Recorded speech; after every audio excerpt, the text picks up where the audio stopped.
Osteo arthritis हो, rheumatoid arthritis हो या जॉइंट्स का दर्द और सूजन हो। ये वीडियो उन तमाम बुजुर्गों और मेरे बड़ों के लिए हेल्पफुल है जो इस दर्दनाक तकलीफ से गुजर रहे हैं। जब आपको आर्थराइटिस होता है तो बॉडी में इन्फ्लेमेशन हो जाती है और हमारा गोल होता है कि इस इन्फ्लेमेशन को कंट्रोल किया जाए। अगर आप ज़्यादा फ्रूट्स खा लेंगे तो बॉडी में शुगर ज़्यादा चली जाती है, ये चीज़ इन्फ्लेमेशन को और ज़्यादा बढ़ा देगी।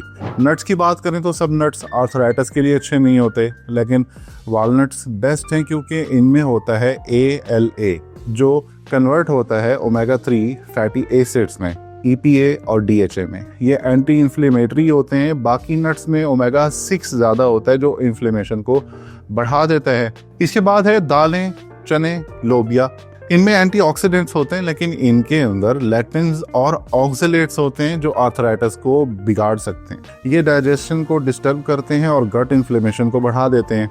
रेड मीट, एग और डेयरी ये आपने अवॉइड करनी है, लेकिन असल बात ये है कि रेड मीट बुरा नहीं है, ये डिपेंड करता है कि जानवर को क्या खिलाया गया। अगर जानवर ग्रेन फीड है तो उसमें ओमेगा 6 हाई होगा, लेकिन ग्रास फीड या देसी मीट ओमेगा 3 रिच होता है और ये आर्थराइटिस के लिए बहुत ज़्यादा बेहतर होता है। चिकन, ब्रॉयलर चिकन में ओमेगा 6 हाई होता है लेकिन देसी चिकन में कम होता है। इसी तरह देसी अंडे भी ओमेगा 3 और विटामिन D का बेस्ट सोर्स होते हैं।